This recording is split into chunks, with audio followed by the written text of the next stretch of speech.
This is Wales in the movies. Shemai brethren, it's a wee bit quiet over here currently, but it is a little video to keep us going until busier times. A new trailer has hit the internet this week, and yes, it's a film about Wales. Well, we hope it's a film about Wales. When I first heard the news that Film Cymru Wales were producing a film about probably our most famous ever modern celeb, if you can call him that, I shrugged my shoulders. Reason? Well, I've come to the opinion that Film Cymru are nothing more than a quango whose prime motivation is to give the impression that our governments are interested in creating soft Welsh power, both abroad and domestically, but hopefully I'm wrong. Time will tell.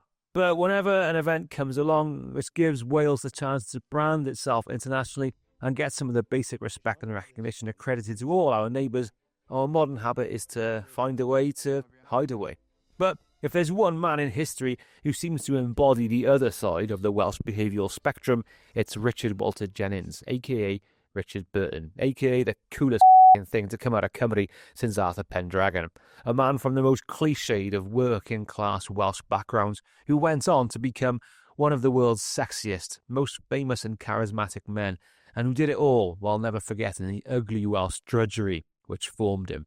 So, how's he going to be portrayed? It's happened before, by the way, and we'll talk about that in more detail in later videos. Perhaps I'm contradicting myself here, because a key part of Burton's story is the vocal training, which saw him intentionally lose his Welshness in order to become the presence on stage that he became. But I was amazed that he wanted to be an actor. That surprised me. He asked you? Oh, he told me, yes. And I said, well, you've got to change your voice and your speech. So when I saw that the man was to be played by an English actor from an English-speaking background, plus the fact that the rest of the key cast are to be played by English actors from English-speaking backgrounds, well, let's say I was not enthused. The presence of Marc Evans in the director's chair, though, is a comforting factor. He is a man embedded into Welsh TV and film perhaps more than any other living director. Also, it would appear that it's to be distributed by Icon Film, which hopefully gives it some international clout. But like I say, we've been here before. But Mamgi Mia, Harry Lawty looks about as close to the young Burton as not just any actor I've ever seen, but any man I've ever seen. His facial features and tone perfectly strike a young Jenkins. So as long as the film does clearly contextualise Wales and Cymraeg, and it would appear from certain parts of the trailer that it does... Hello, Daddy ni. Pwy ni ti de? Then sign me up. Philip Jones and Leslie Manville are both heavyweights, with the casting of Jones not exactly glamorous, but hopefully bringing some bums on seats.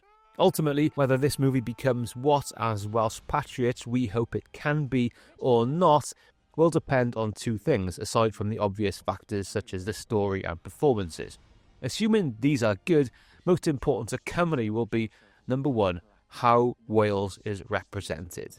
There's no point in Film Cymru spending taxpayers' money on this film if it's just another project which uses Wales as a generic British canvas, making no attempt to explore the national struggles which have created it. So let's hope Evans' presence sees this come to the fore. And number two, also, we need to look at how it's marketed. Look at Dream Horse from a few years ago as a recent example. Here was a well-written, feel-good movie with star power attached, but again, it just wasn't sold with the confidence and vigour to attract a large, curious international audience. So let's hope Mr. Burton bucks that trend.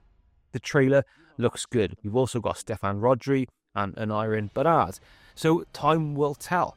It looks like it's had some money spent on its visuals, which is very rare for a Welsh film, whoever has produced it. And let's hope they've kept plenty aside for marketing and advertising. As I said, that will be key. I'll be trying to get an early screening so I can give this channel an honest review. This is Wales in the movies. Ta-da. I really don't know what to say about my race. I'm so proud of them, and I love the Welsh with a passion that's almost idolatrous.